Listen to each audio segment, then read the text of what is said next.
Good afternoon, good evening, depending upon where you are. My name is Tara Tibbs, and we are excited to have you join us for this session. We're going to look at math tools as well as other presentation tools. So we can go ahead and get started. Dan will be facilitating this session. Again, you have full access to your microphone and your camera, so feel free to utilize the chat, but you can also unmute yourself. Thank you.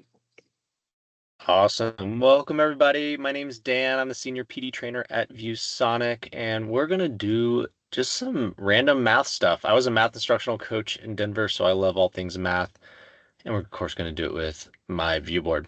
Now, before we get started, one of the most important things about my ViewBoard, if you are not signing into my ViewBoard and using it, you're missing out on a lot of cool things. So we're going to go ahead and make sure that we're signed in to start. I'm using my Google account. You can obviously use whatever account you want, but it unlocks additional things. So what we're going to start with, let me move some of my windows here so I can actually get to my canvas. What we're going to do is we're going to start with the backgrounds. And what's cool is the backgrounds, they're down here in the bottom left where the mountains are. Now, this is sometimes hidden a little bit because people aren't sure where to go because they see these backgrounds and they get excited and they stop. If you, however, go over 4 items, so we're going to go count it 1, 2, 3, 4, you're going to see this icon here. It looks like a red, blue, yellow icon. It's actually supposed to be our logo, the Goldian Finch.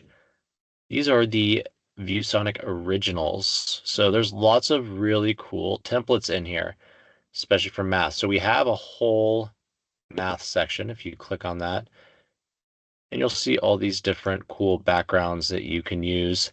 Templates pre-built, ready to go. Lots of cool game boards. We used to do a lot of that when I was teaching middle school. We'd have different kind of games that you can use. Some of them are holiday themed, which is fun.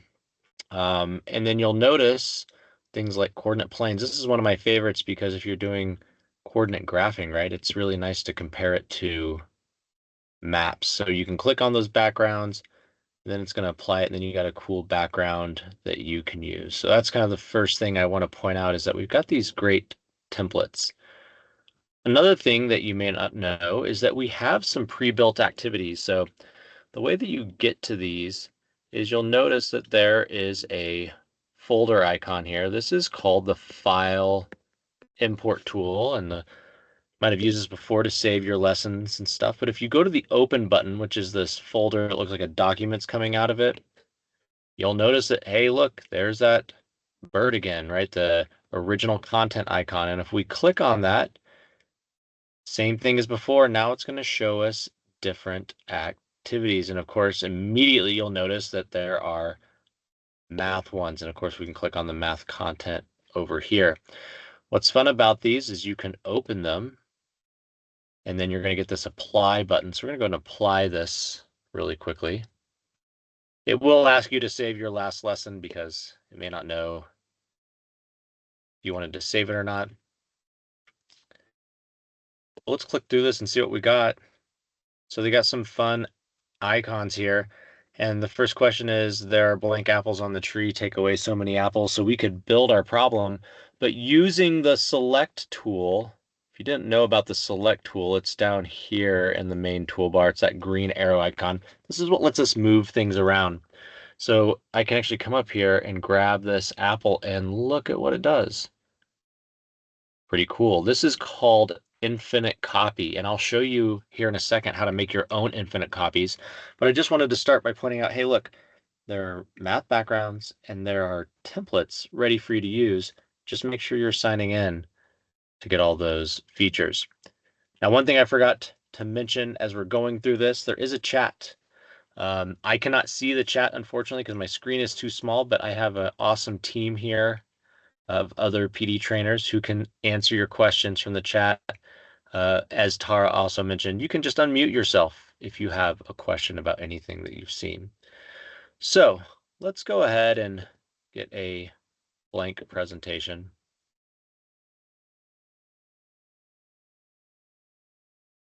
And let's go explore some of the math and presentation tools. So if you are not familiar with the Magic Box, get familiar because this is a really impressive tool.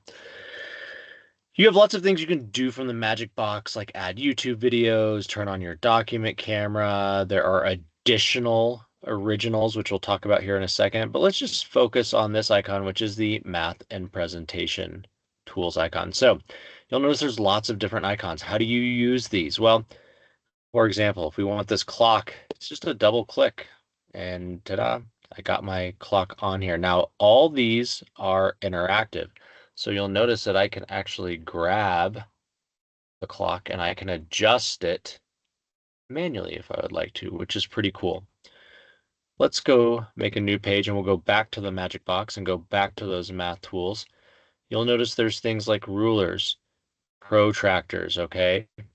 I love this because you can take these tools, and if you use the good old-fashioned marker tool, right, which we write with, you can trace these. So the way these tools work is generally if you just grab it somewhere in the middle, that will let you move it. If you grab it kind of here in the middle, you can actually rotate it. And then if you grab it on the outside, you can make it bigger or smaller. But you'll notice there's some different icons down here at the bottom. For example, there's this arc tool, and so you can see there that it adjusts based on how you click it. But if I take my marker tool and we trace along the edge, see how it follows it, right? So you can't see my hand, but it's not even close. But if we let go, look what it does. It takes whatever I did and it will draw it out for me. And again, this becomes an object. So if I use my select tool, that green arrow, now I can move it around. Again, this is true for other tools like the ruler. Again, we can move it, resize it, but if I get out my marker tool and I go up to the edge and I trace it, I can get a straight line. I use this all the time. My son just started a unit on coordinate graphing, so it's great because we can graph a couple points, get that ruler up there, and then draw a line. Let me pause and see if there's any questions about either the originals or some of the math tools I've shown so far, because we're going to cover a lot today, and I want to make sure everybody feels comfortable. This is Wendy. If I would love to know how to draw a line with a ruler because mine, I'm missing something because I can't get my ruler to draw a straight line. Okay, so do you have the ruler on your canvas? Yes.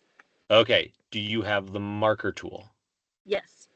Okay, now this can be a little finicky, so what you want to do is you want to get it as close to the ruler as possible, okay?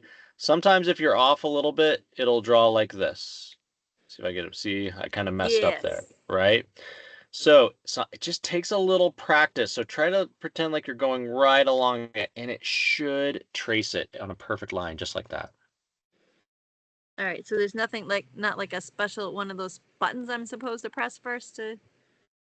Nope, you literally just get the ruler out or any of those tools, and then you're just using that marker to write on it. Okay. All right. Thank you. Of course. And of course, all those tools that I was showing you, all these math and presentation tools, we'll go back here, they all do this. So the square, the compass, all of these, okay? Now, if you teach younger grades, probably like the dice tool. This is a pretty interesting tool. Double tap it to get it. The plus buttons give you more dice, and if you click it, they'll roll.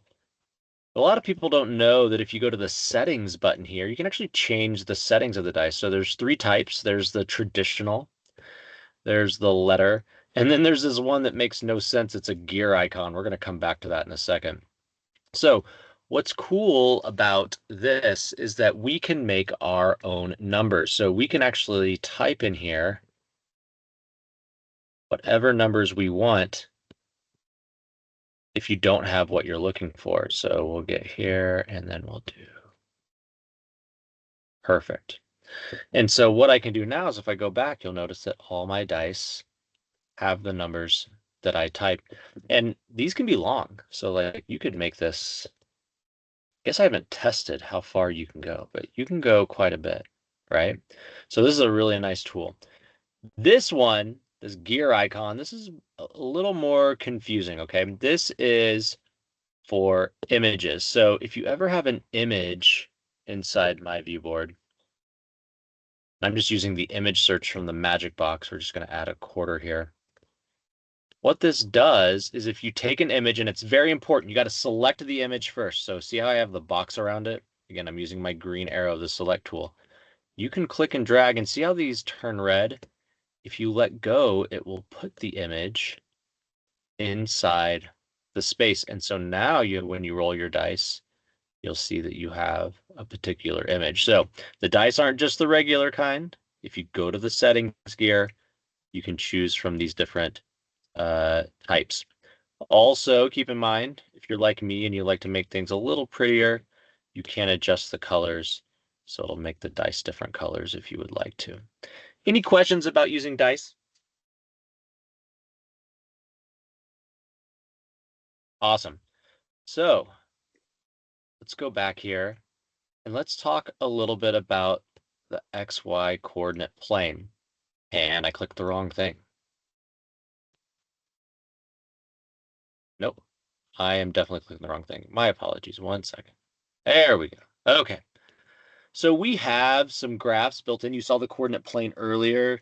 That was the background. But if you want to use this tool, you can. A quick overview. You'll notice there's a little directional compass up here on the top left. This lets me move this around.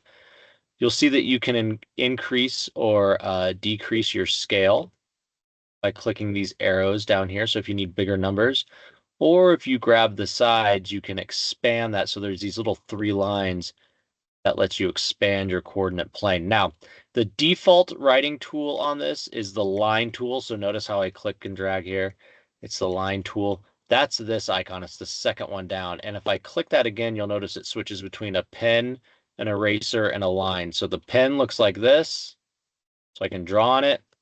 If I click it again, now I'm on the eraser, and now I can erase anything that I've done on it. Now I'm going to show you how to combine this with the ruler in just a second. You can change the transparency. So if I want it to be more transparent, which I like to leave it transparent like that, you can adjust that slider. That's the third icon. You can also turn on or off your grid if you want to, or you can turn off the pre-built numbers if you want to. And then the X down there just closes it out, but we're not going to do that right now. So what I want to show you is that if I go back, let's get our pen tool here. Okay. And we'll just graph a couple points. So we'll graph one here and we'll graph one here. Okay. Now, what I like to do in this situation is I like to go to my tools and I like to use my ruler for this. So let's get our ruler. And to rotate your ruler, the ruler is rotation is over here on the left side, but you can also just go to the degrees and you can type in whatever degrees you want to. So if we change this to 80, you'll notice that it automatically flips the ruler over. So let's adjust this a little bit and get it as close as we can on these 2 points. This does take a little practice. And then, just like before, I'm going to take my marker tool and I'm going to draw through it. Now, I didn't draw on the coordinate graph. I drew on the background, but because I'm using because I made it transparent, it's really nice and easy to see. So if you're doing any kind of coordinate graphing, I love combining the ruler and the coordinate graph tool, which are there in the magic tool, the magic box. Questions about coordinate planes?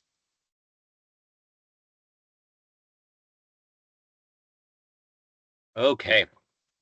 So now let's get into the math input panel. So obviously, if I was writing, right, if I was I did a lot of fraction multiplication, right? So if I was writing, 3/4 times 2/8, I can obviously just write it with the marker.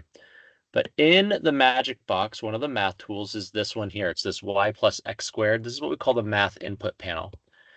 And what it does is it lets you write math. So let's take the same problem and we'll just do 3/4 times 2/8. Now, you're going to notice that it starts interpreting what I'm writing, but that x there, that is not a multiplication x. That's like variable x. And so what I want to do is I want to correct it. So see down here where you have this option, select and correct. If I click and drag this, it'll let me drag around it. And then what I can do is I can come in here and I can choose what I really meant. Like if I wanted to change it to the multiplication sign. And now you'll see that it pops up here as the multiplication sign instead of the x. Only problem is that I noticed with the math input panel is that if you ever try to write equals, it gets confused. It doesn't know what this is. Even if I try to select and correct it, it won't. But if I add a number at the end, right? So if we write like this, then it knows it's equals, and then it will insert it. So for some reason, you can't leave your problem empty. So if this is the problem we're going to solve, just leave it this way, and then you can insert it with the little insert button on the bottom right, and you'll see that it inserts it as almost like type text, right? And then if I needed to, I could go back in and I could add my equal sign manually like this. Now, something that's important to note, the math input panel is actually a part of the Windows operating system. So if you're using my ViewBoard on the panel by itself, or maybe on a Chromebook, unfortunately, you're not going to have the math input panel because that tool doesn't exist on those operating systems, right? It only exists on Windows. But if you're using my ViewBoard Windows, that's a really nice tool to have. Let me pause and see if there's any questions about any of the math tools in the Magic Box.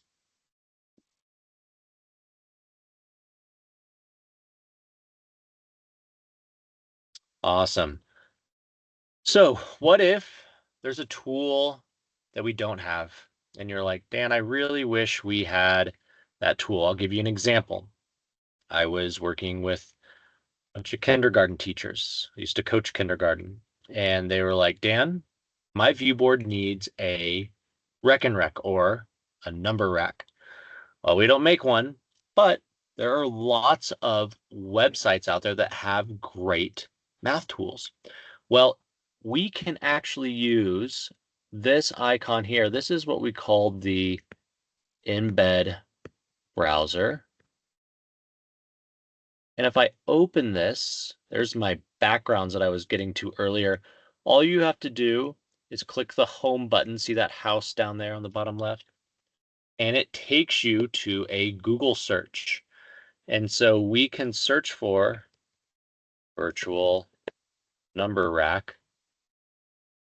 And boom, right there, the Math Learning Center has an awesome number rack that we can use. So let's go here. We want the web version.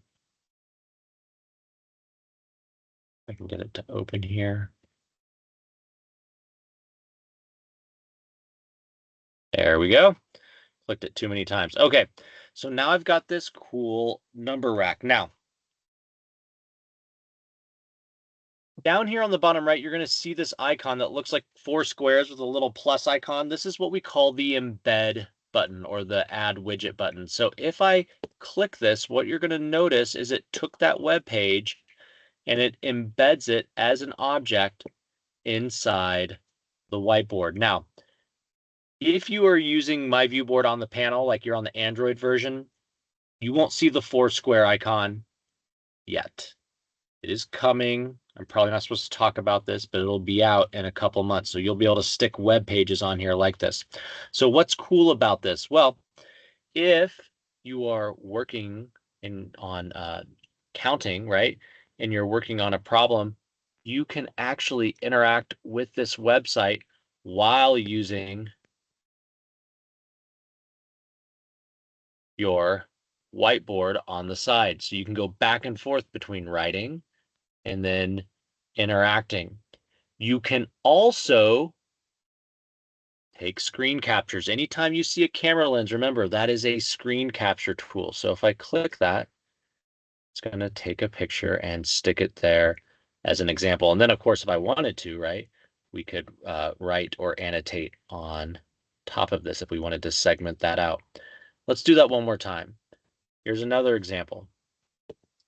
I use, sorry, my My menu's getting in the way of my tabs. There we go. Okay. I use Desmos. I used to do a lot of graphing. Okay. This is cool, but it's kind of a pain to switch back and forth between this web page and going back to my ViewBoard. So let's go to our embed browser, right? That swirly icon. And let's go in and on my home page, I already have Desmos bookmarked, but we could search for it. And we'll open the graphing calculator and same thing, let's embed it. That's that 4 square icon. And so now I've got this over here. By the way, anytime you're in this window, the little triangle in the bottom right corner, it's hard to see. This is how you resize it. Now notice that as I'm clicking and dragging, I don't get any visual feedback that it's adjusting. So you just kind of got to trust that you're resizing it. So if I was working with students, I said, hey, okay, let's make predictions about what we think the slope of this line is going to be, right? I can write the formula over here. We have the tool. It's interactive. It's ready to be used. Students could answer this question. They could use the pop quiz tool, right? Which is the ability to send your responses from your device to the My ViewBoard software. We don't have time to get into that today, but we have videos on our YouTube channel on how to do this. But what's cool about this is we can, predict, turn and talk to your partner, and then without switching programs, without leaving my ViewBoard, I can just come over here and we can type it out. And ta-da, we will get, oops, I typed too many, hold on. There we go. And I get that instant feedback of what it looks like. And then again, I can grab the camera lens and take a picture. And not only do we have the formula, but we've got a nice visual example below it. Let me pause and see if there's any questions about embedding websites.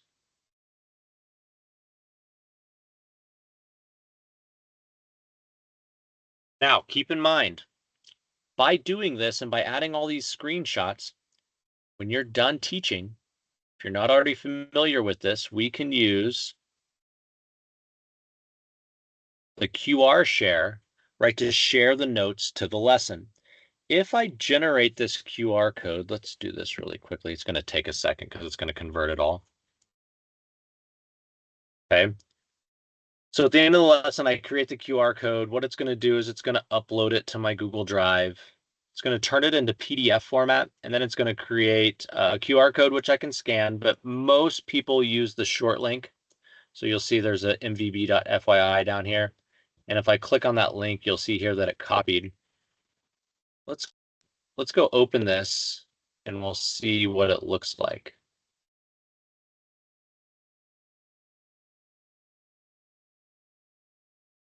Okay.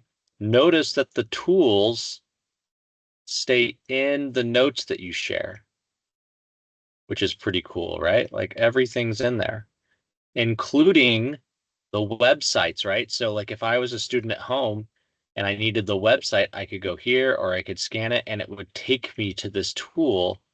So I could use it. See, same thing here for Desmos. There's a URL, so I could go test it myself. So not only are the math tools great to use live, but when you share your lesson at the end with a QR code, everything that you've done is saved and ready for kids as notes. All right, let's talk a little bit about shapes and objects, okay? So if you're not already familiar, shapes are down here. This is great if you teach geometry or even things like fractions. Now, when you touch shapes, it automatically defaults to the rectangle tool. If I touch it again, it opens up my shape menu. So here's all my 2D shapes. I have 3D shapes down here. Then I have straight lines and arrows, and then a table tool. Let's start with 2D shapes. So you're going to notice that when you draw a shape, this menu appears next to it. This is what we call the adorning menu. And some of these icons make sense. Like, for example, the trash can, that's going to delete it, right? The lock, that's going to lock it. But some of these you may not be as familiar with. So, for example, down here in the bottom left, you're going to see this angle looking icon. This is called the show measurement tool. When I click it, what it's going to do is it's going to display the measurements of my shape. So obviously they're 90 degrees, and this is in Imperial. Let me move my menu here so I can get to this. If you go to the settings in the My ViewBoard software, so settings icons here, top right, you'll notice that you can switch between metric and imperial, and you'll see that my numbers over here change based on what units are selected. But what a lot of people don't know is that if you have the select tool, so remember that green arrow, and you right click on any of these, so if you don't remember, a right click is like a long press or like a 2-second touch and hold. If you're using touch, it's hard to tell, but this became editable.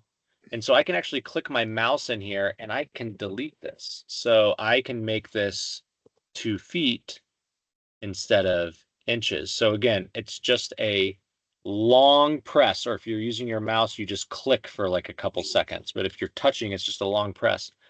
Now I can change this to 2 feet. Now you'll notice they change red after you adjust them.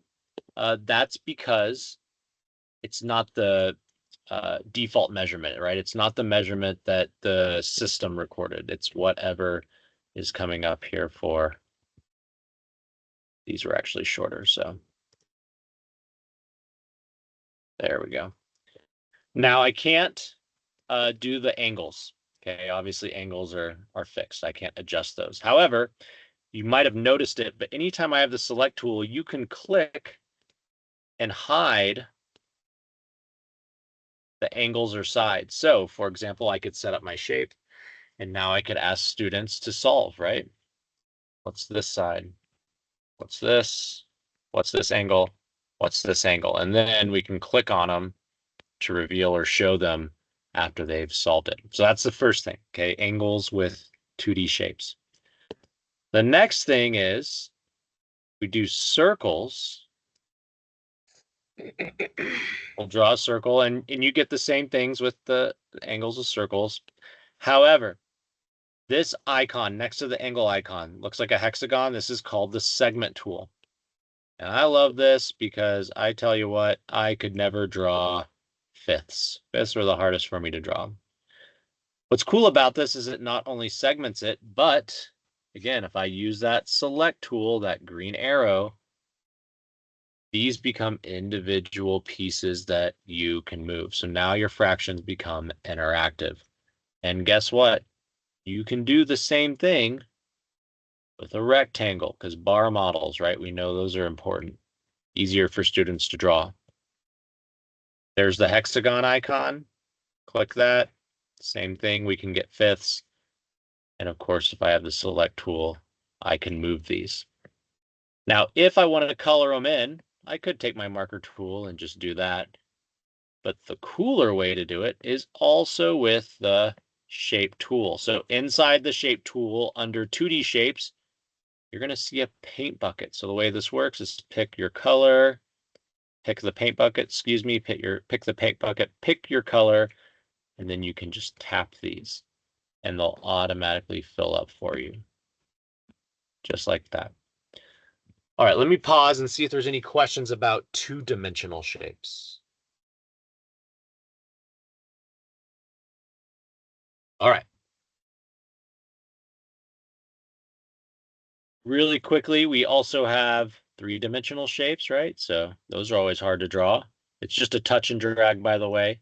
Notice you can't turn on the angles or side lengths on this. It's not an option, but we do make it a little easier to draw it. And you can fill it with the paint bucket if you wanted to, right, to fill it inside, but you can't do different sides of the shape. And then, of course, we have our straight lines and arrows. So again, you can see that's next to the 3D shapes. This is helpful because if you're drawing a number line, look, there's a line with arrows on both sides. Again, choose your shape, pick a color, and then it's just a touch and drag, right? So I can make my own number line, then I can come here and we can start segmenting it out however we want to. But again, that's under the lines. Now, earlier I was talking about how we can make things like manipulatives, right? So that infinite copy that we saw, it's actually pretty easy to use and it works on any object. So let's go back to our 2D shapes. We'll do a circle and we're going to make some red counters. So I'm just going to draw a circle there. And then again, in the menu that pops up, we're going to go to the paint bucket. I'm just going to choose red as my circle color. And then let's draw, actually, because I'm a little OCD and I want to make these the same size, instead of drawing a second circle, I'm going to use the copy button in the menu. So I'm going to click copy. And then the clipboard down here, this is your, excuse me, this is your paste button down here. If I click that, it pasted the other object directly on top of it, but you'll notice that I now have 2 circles. And what I'm going to do is I'm going to go to my paint bucket. I'm going to choose yellow. And notice the outside is red. That's the color palette icon here. So if I click the color palette, we can make it uniform. So it's red and yellow. Now, you might be wondering, okay, I need a 10 frame, right, in order to kind of finish this activity. Well, it's pretty easy to get. All you've got to do is if you go to, say, your browser, you just search for a 10 frame. We'll get an image here. Okay, so here's some clip art.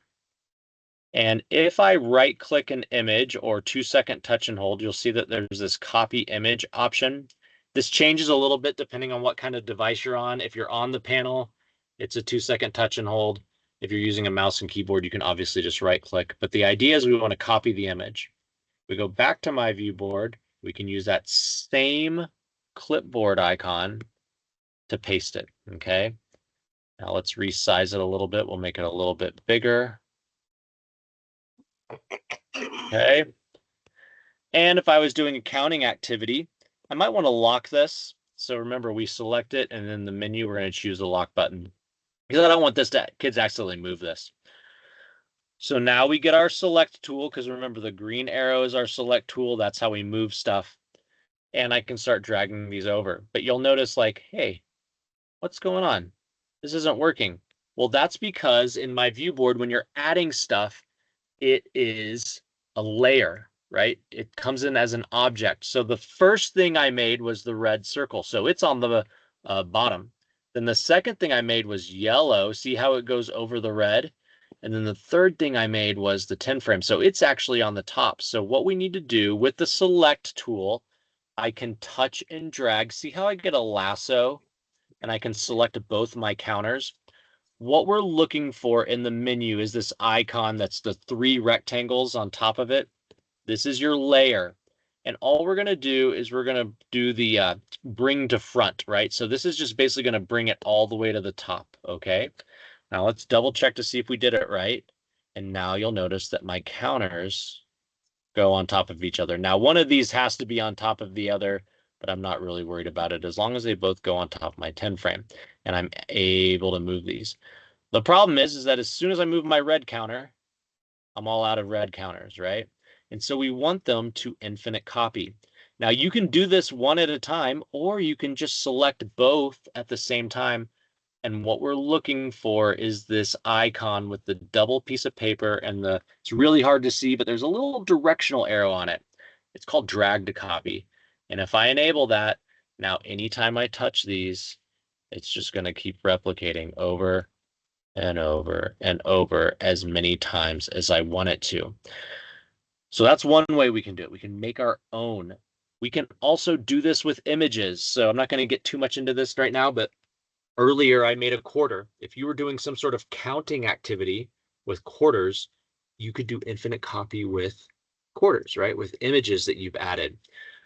But like I said, we have stuff already created. So let's go back to our magic box. And again, you're going to see an originals icon in the magic box. And look what we have in here. We have lots of different icons. So if you're doing any kind of counting activity, you teach pre-K or K or 1, we have these fun images already available to you.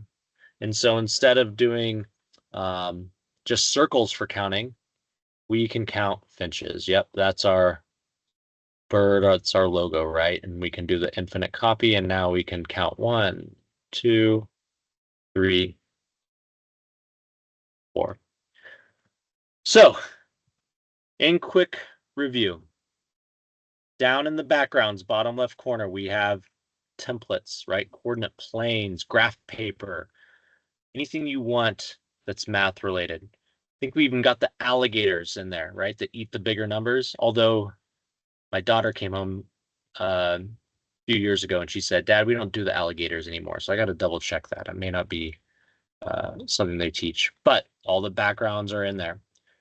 In the magic box, you have all the math and presentation tools, right? That you can trace and use the coordinate planes. Really cool. If you don't have the tool you want in there, we can use the embedded browser, right? To add our tools by sticking or embedding that directly into the canvas. We also can make our own shapes, which let us do things like fractions or geometry. Or if we're doing something like counting or something that needs to be repetitive, we can do infinite copy or make our own infinite copy type activities. Let me pause and see if there's any questions about anything that we've covered so far today in our session.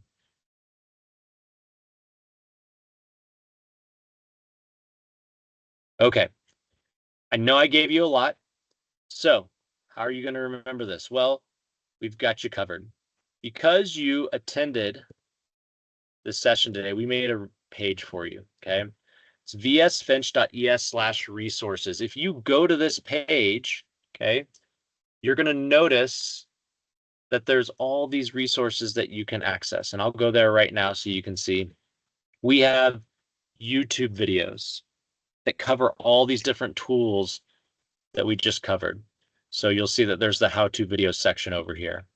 Over here on the left, we have a one-pager, right, that helps you remember where all those icons are, like where are the math and presentation tools, right?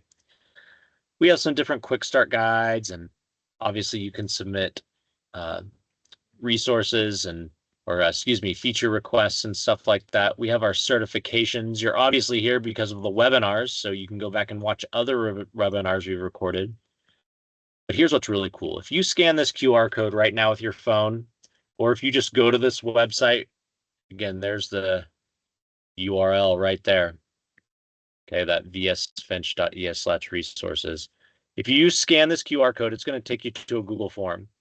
Or you can just click this button on the web page and it will take you to the form. What I want you to do is I want you to fill it out. It's going to ask you who your trainer was today. You can pick me.